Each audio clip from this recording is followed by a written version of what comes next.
गरीब माँ ने 5 बेटी के लिए सिला लकड़ी का ड्रेस। बच्चों, आप सबके लिए एक गुड न्यूज है। मैम, क्या दोबारा से स्कूल की छुट्टियां पड़ रही हैं? अरे नहीं बच्चों, हमारे स्कूल में 2 हफ्ते बाद एक फैंसी ड्रेस कंपटीशन होने वाला है। लेकिन इस फैंसी ड्रेस कंपटीशन में आपको कोई नॉर्मल ड्रेस नहीं पहननी है, सबको काफी अलग अलग यूनिक तरह की ड्रेस पहननी है। इस कंपटीशन की जो जज होंगे वो खुद एक बहुत बड़े फैशन डिजाइनर हैं और उन्हें जिस भी बच्चे की ड्रेस सबसे ज्यादा पसंद आती है तो वो उसे अपनी शो में मॉडल बनने का भी मौका देंगे। ये सच है? फिर तो इस कंपटीशन को मैं ही जीतूंगी। मेरी ड्रेस सबसे ज्यादा यूनिक होगी और वैसे भी मेरा फेस भी ऐसे मॉडल से कम थोड़ी ना है। तो बच्चों, आप सभी के पास अपनी ड्रेस को तैयार करने के लिए पूरे 2 हफ्ते का समय है। आप सभी खूब मेहनत करेंगे। सभी को all the best. Fancy dress competition की अनाउंसमेंट सुनकर सभी बच्चों में चहल पहल मच जाती है। मैं तो सोच रही हूँ कि मैं इंटरनेशनल मॉडल की तरह स्टोन की ड्रेस पहनूं। मैंने तो कुल्फी जावेद को फॉलो कर रखा है। उसने कुछ टाइम पहले ही सब्जियों की ड्रेस पहनी थी। मैं तो वही पहनूंगी। कितना मजा आएगा ना। हमारी माँ तो दर्जी हैं, तो वो तो हमारे लिए कुछ ना कुछ यूनिक ड्रेस बना ही देंगी। मेरा दिल कहता है कि हम इस फैंसी ड्रेस कंपटीशन को जीतेंगे। लगता है आजकल तुम्हारा दिल अपनी औकात से कुछ ज्यादा ही कहने लगा है। शक्ल देखिए, हाई बड़ी मॉडल बनने वाली। हम अच्छे से जानते हैं तुम लोग स्कूल से घर जाने के बाद कैसे फटे हुए कपड़ों में घूमती हो। हैसियत है तुम्हारी इस फैंसी ड्रेस कंपटीशन में पार्टिसिपेट करने की। जुबान संभाल कर बात करो। हम इस फैंसी ड्रेस कंपटीशन में पार्टिसिपेट भी करेंगे और जीतेंगे भी। तुम देखती रहना। तो देखते हैं कि इस फैंसी ड्रेस कंपटीशन को कौन जीतता है, तुम या हम। अनामिका, महिमा, स्वरा, अक्षरा और नैना 5 बहनें एक ही स्कूल में पढ़ती थी। स्कूल में होने वाले फैंसी ड्रेस कंपटीशन को लेकर 5 ही काफी ज्यादा खुश थी। अरे वाह रागिनी, मुझे तो लगा कि मेरी 5000 की साड़ी खराब हो चुकी है। पता है उस दिन प्रेस करते हुए साड़ी बीच में से इतनी बुरी तरह जली, मुझे लगा कि सारे पैसे बर्बाद हो गए। लेकिन तुमने तो इस जली हुई साड़ी से कितना प्यारा सूट बना दिया है। अरे दर्जी का तो काम ही है खराब कपड़े से कैसे एक अच्छा कपड़ा बनाना है। अच्छा हुआ कि हमारे पड़ोस में इतनी अच्छी दर्जी है। चलो अब मैं चलती हूँ। विमला जैसे ही निकलती है वैसे ही रागिनी की 5 बेटियां स्कूल से आती हैं और आकर अपनी माँ को उस फैंसी ड्रेस कंपटीशन के बारे में बताती हैं। आप हमारे लिए ऐसी ड्रेस बनाना जिसे पहनने के बाद हम भी इस फैंसी ड्रेस कंपटीशन को जीते। अरे हाँ मेरी गुड़िया रानी, मैं तुम सब के लिए ऐसी ड्रेस बनाऊंगी जिसे पहनकर तुम ही इस कंपटीशन को जीतोगे। ये सिर्फ कंपटीशन ही नहीं, अब हमारी इज्जत भी है। जो क्लास के अमीर बच्चे हमारे गरीबी का मजाक उड़ाते हैं, हम इस कंपटीशन को जीतकर उन्हें मुंह तोड़ जवाब भी देना चाहते हैं। रागिनी समझ चुकी थी कि ये फैंसी ड्रेस कंपटीशन उसकी बेटी के लिए कितना बड़ा जरूरी है। उसके बाद रागिनी अब घर में रखे थोड़े बहुत पैसों से मोती, लटकन, लेस जैसी चीज लेकर आती है और घर पर रखी कतरन और कपड़ों के टुकड़ों से अपनी 5 बेटियों के लिए 2 दिन की मेहनत लगाकर अलग अलग तरह की फ्रॉक और डिजाइन की गाउन सिलती है। ये देखो, मैंने तुम सबके लिए कितने सुंदर सुंदर ड्रेस बनाई है। अलग से इन पर कपड़ों के फूल बनाकर भी लगा दिए हैं। बन गई ना तुम्हारी यूनिक ड्रेस। ये आपने क्या बना दिया है? हमने आपको कुछ यूनिक बोला था, आपने तो बस कपड़े के फ्रॉक बनाकर रख दिए। इन्हें पहनकर तो हम 7 जन्म में भी इस कंपटीशन को नहीं जीत सकते। ये कोई मामूली फ्रॉक नहीं है। मैंने इस पर लेस, लटकन, मोती सब कुछ लगाया है। काटा भी काफी अलग तरीके से है। आप रहने दीजिए, इन फ्रॉक को पहनकर तो हम कभी भी इस कंपटीशन को नहीं जीत सकते। मेघा और पूनम ने सही कहा था कि हमारी हैसियत नहीं है कि हम कंपटीशन में पार्टिसिपेट करें। अपनी बेटियों की बात सुनकर रागिनी को भी काफी दुख होता है, लेकिन बेचारी रागिनी के पास इतने पैसे नहीं थे कि वो अलग अलग चीजों से कुछ यूनिक ड्रेस बना सके। ऐसे ही 2-3 दिन गुजर जाते हैं। आप ये लकड़ियां और गोंद डब्बा क्यों उठाकर घर ले आई हैं? अब क्या कारपेंटर का काम आप दुकान की बजाय घर में करेंगे? वो आज मालिक को कुछ ज्यादा ही ऑर्डर मिल गया है। अब रात भर जागकर दुकान खोलकर तो काम नहीं कर सकते, इसलिए सोचा कि घर आकर आराम से काम करूंगा। तुम जल्दी से खाना लगा दो, फिर मुझे काम भी करना है। खाना खाकर रागिनी की 5 बेटियां सो जाती हैं। वहीं रागिनी का पति अनमोल लकड़ी की मदद से टेबल बनाता है और बची हुई लकड़ी से पतले पतले लकड़ियों के छिलके निकालकर उन्हें गोंद की मदद से मोड़कर उसे टेबल पर चिपकाता है। देखते ही देखते वो साधारण लकड़ी की टेबल काफी ज्यादा यूनिक और सुंदर दिखने लगती है। ये आपने कैसे किया? थोड़ी देर पहले तक तो ये लकड़ी का टेबल कितना सादा सा था, लेकिन अब देखिए कितना सुंदर लग रहा है। हम तो इसी तरह काम करते हैं। बस लकड़ी के हिस्से को पतले पतले छिलके में काट कर बदल देते हैं और उन छिलकों से अलग अलग तरह की डिजाइन बनाकर लकड़ी के किसी भी साधारण सामान पर इस गोंद की मदद से चिपका देते हैं। सुंदर से लकड़ी की टेबल और अपने पति की तरकीब को देख रागिनी को फौरन एक आइडिया आता है। अब देखना आप, मैं इन लकड़ी की मदद से किस तरह हमारी बेटियों के लिए अलग अलग ड्रेस बनाऊंगी जिसे पहनकर वो फैंसी ड्रेस कंपटीशन को जीतेंगी। लकड़ी की मदद से ड्रेस? रागिनी, क्या नींद तुम्हारे दिमाग में घुस गई है? आप मेरी बात समझे नहीं। जिस तरह आपने लकड़ी के पतले पतले छिलकों को काट कर उनसे इस साधारण से टेबल को इतना सुंदर बना दिया है, ठीक उसी तरह उन्हीं छिलकों से मैं भी ड्रेस बनाऊंगी। आप बस मुझे कल लकड़ियां और गोंद लाकर दे दीजिएगा। अगले दिन रागिनी अपने पति अनमोल के साथ मिलकर उन लकड़ियों से पतले पतले छिलके काट कर ढेर सारे छिलकों को इकट्ठा कर लेती है। माना कि तुम दर्जी हो और दर्जी कुछ भी सिल सकते हैं, लेकिन तुम्हारे लकड़ी से ड्रेस बनाने का आइडिया मुझे अभी तक समझ नहीं आया। अगर तुम लकड़ी की ड्रेस बनाओगी तो बच्चे उसे पहनेंगे कैसे? वो तो उन्हें काफी चुभेगी ना। अरे आप उसकी फिक्र क्यों करते हैं? मैंने उसका भी इंतजाम कर रखा है। मैं उनके अंदर कपड़ा लगा दूंगी जिससे उन्हें ड्रेस चुभेगी भी नहीं और वो आराम से पहन भी सकेंगे। रागिनी अपनी बेटियों से छुपाते हुए लकड़ी के छिलकों से 5 अलग अलग तरह के गाउन तैयार करती है और उनके अंदर ढेर सारे कपड़े भी लगा देती है।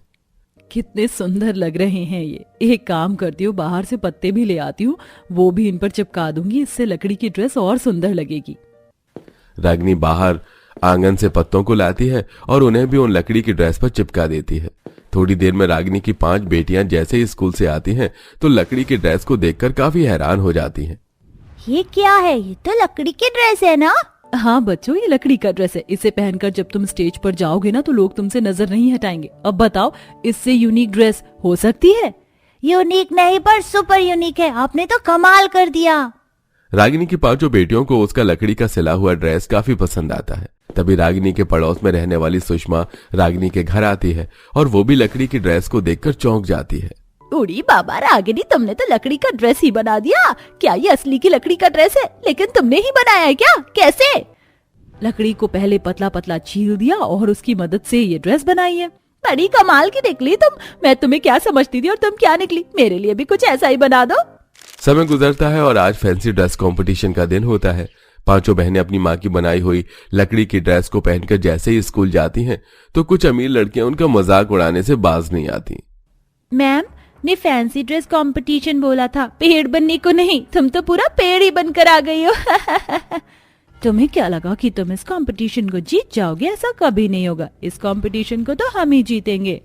5 बहनें पूनम और मेघा की बातों पर ध्यान नहीं देती और कुछ देर में कंपटीशन शुरू होता है, जहां स्कूल के कई सारे बच्चे अलग अलग तरह के यूनिक ड्रेस पहनते हैं।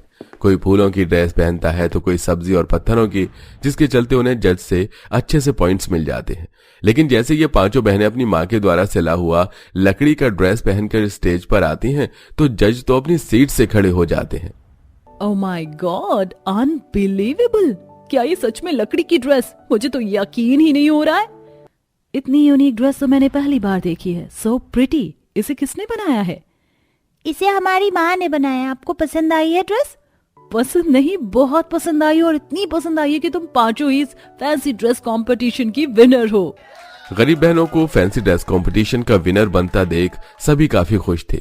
वहीं उनसे चिढ़ने वाले अमीर बच्चों का तो पूरी तरह से मुंह बन चुका था। दोनों जज उन 5 बहनों के साथ उनके घर जाते हैं। मैंने आज तक इतनी यूनिक तरह की ड्रेस देखी ही नहीं, लेकिन लकड़ी की ड्रेस, इसके बारे में तो हमने कभी सोचा भी नहीं था। आपने कितनी इजीली लकड़ी की ऐसी ड्रेस बनाई है जिसे इंसान पहनकर इतना कंफर्टेबल होकर रह सकता है। मुझे तो आपका ये आइडिया बहुत पसंद आया। क्या आप हमारे लिए भी ऐसी ड्रेस बना सकती हैं? हाँ मैडम, क्यों नहीं। मैं तो अपने आप को भाग्यशाली समझूंगी। ठीक है, ये लीजिए आपका एडवांस चेक, और अब आपकी 5 बेटियां हमारे किड शो में मॉडलिंग करेंगी और इससे इन्हें काफी अच्छा अमाउंट भी मिलेगा।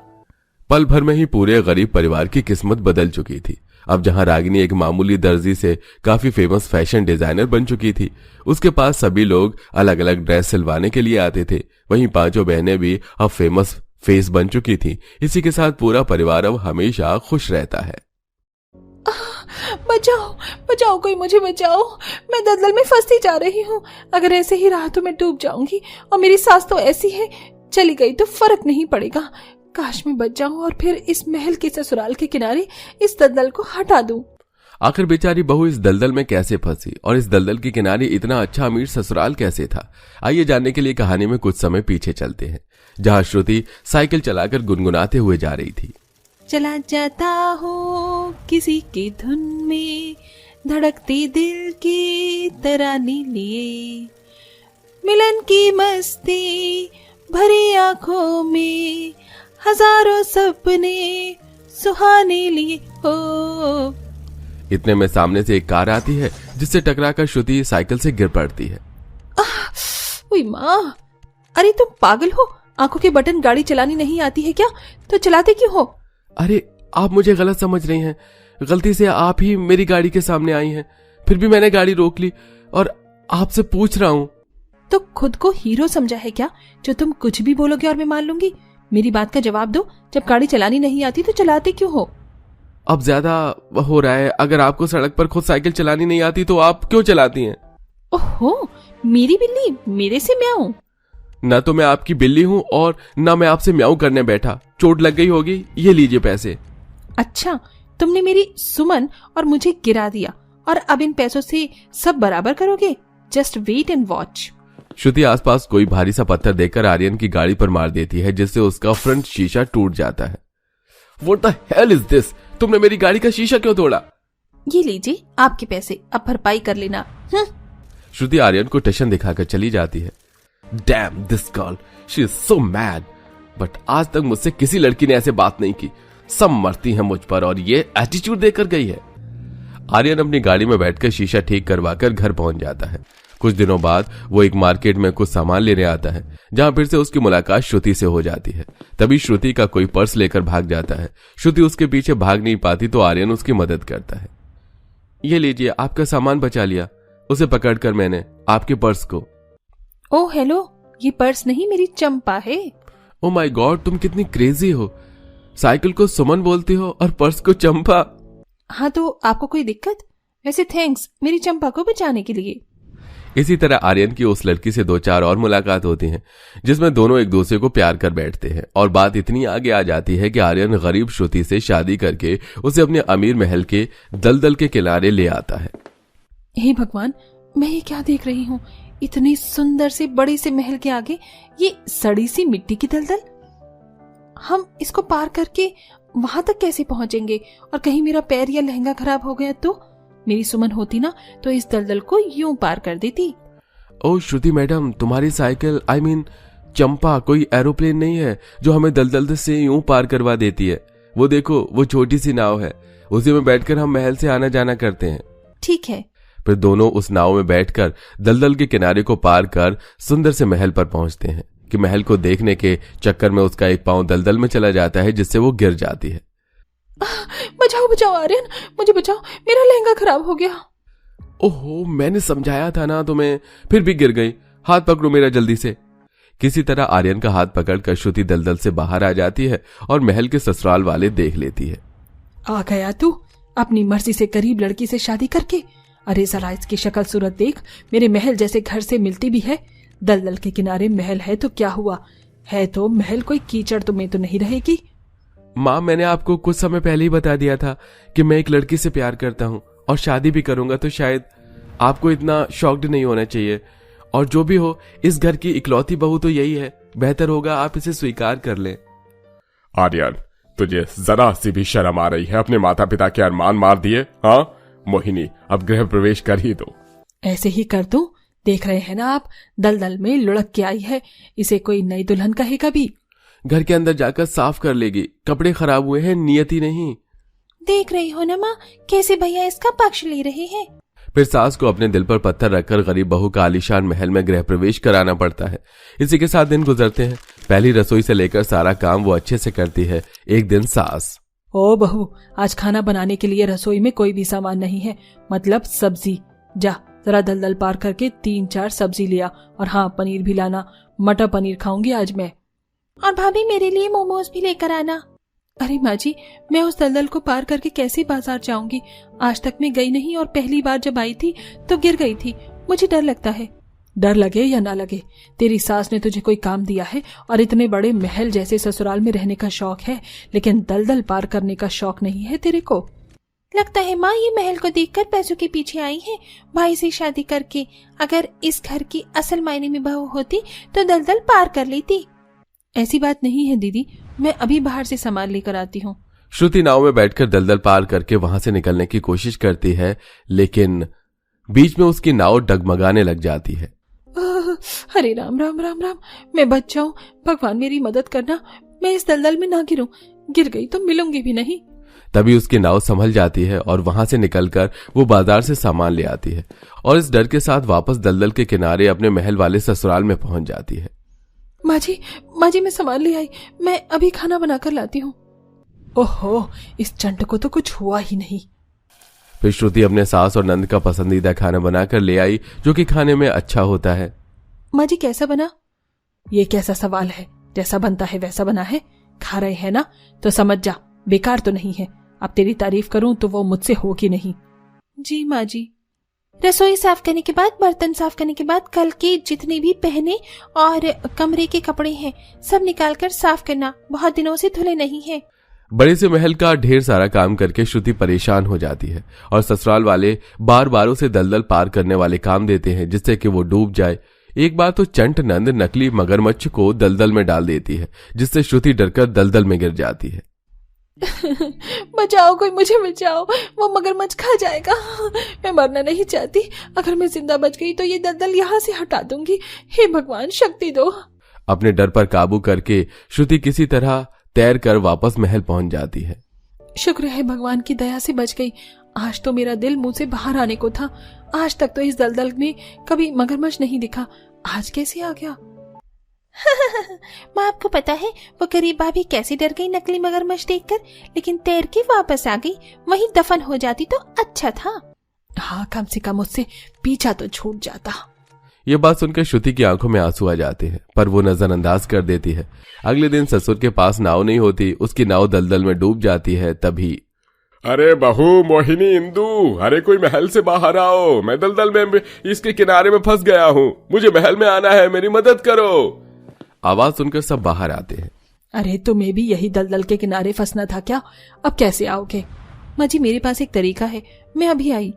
श्रुति महल के पास के पेड़ से एक मोटी रस्सी बांधकर जोर से ससुर की तरफ फेंकती है, जिसे ससुर सांप समझकर डर जाता है। सांप, सांप, बचाओ बचाओ, मुझे बचाओ सांप। अरे पापा जी, सांप नहीं है, रस्सी है। उसे पकड़कर बंदर की तरह लटक कर आ जाइए, और कोई चारा नहीं है। क्या करूं, बहुत जोर की सूसू भी आ रही है, इसी रस्सी को पकड़ लेता हूँ। नटवरलाल उसी रस्सी को पकड़कर जोर से महल की तरफ आने की कोशिश करता है, लेकिन महल के किनारे तक पहुंच नहीं पाता। वो दलदल के ऊपर झूलता रहता है, बंदर की तरह, कभी इधर तो कभी उधर। अरे बचाओ मुझे, मैं तो महल की तरफ ही नहीं आ पा रहा, कहीं दलदल में न गिर जाऊं। अरे नहीं, तुम्हें कुछ नहीं होगा। अरे बहू, मेरे पति को बचा ले, अब तू ही बचा सकती है। पापा जी थोड़ा कोशिश कीजिए, इस तरफ आइए। अरे कैसे आऊं, मेरा तो प्रेशर भी बन रहा है, कहीं पैंट गीली ना हो जाए।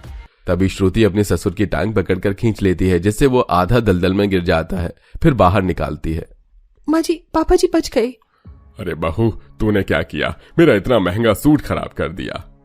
पापा जी, सूट तो दोबारा भी आ जाएगा, लेकिन आप दोबारा नहीं आते अगर दलदल में गिर जाते तो। और वैसे भी मैंने थोड़ी कहा था कि मेरा ससुराल दलदल के किनारे रखिए, लेकिन अब मुझे दलदल का इलाज करना ही होगा। दीदी, आपको जंगल से मेरे साथ ढेर सारी मिट्टी उठानी है और इस दलदल पर डलवानी है। मैं नहीं करने वाली। इंदु, तुझे अपनी भाभी की बात माननी ही होगी। अच्छा हुआ बहू तूने इन्हें बचा लिया, मैं तेरा यह एहसान कभी नहीं भूलूंगी। अच्छा हुआ दीदी आप मेरी मदद कर रही हैं, वरना वो मगरमच्छ वाली बात मैं आपके भैया को भी बता सकती हूँ। इंदु ये बात सुनकर अपनी भाभी से माफी मांगती है और उसके साथ जंगल में ढेर सारी मिट्टी बोरे में भरकर हफ्ते भर दलदल में डलवाती है, जिससे दलदल सूख जाता है। कुछ दिनों में श्रुति उस जगह को समतल कर देती है, जिससे बेटे के जन्मदिन पर काफी सारे मेहमान आते हैं और उनके महल की तारीफ करते हैं। अरे क्या बात है, आपका महल जितना अच्छा है उसे देखने तो बार बार आएंगे, वरना पिछली बार तो दलदल में आकर गिर गए थे, लेकिन इस बार तो दलदल ही नहीं है। बिल्कुल, ये सब मेरी बहू की वजह से हुआ है, उसने ही इस दलदल को यहाँ से खत्म किया है। अरे वाह, आपकी बहू तो बहुत समझदार है। इस तरह सब बहू और महल की तारीफ करते थकते नहीं है। सबको दलदल में आने से निजात मिल जाती है और खुशियों के साथ आर्यन के जन्मदिन का जश्न मनाया जाता है।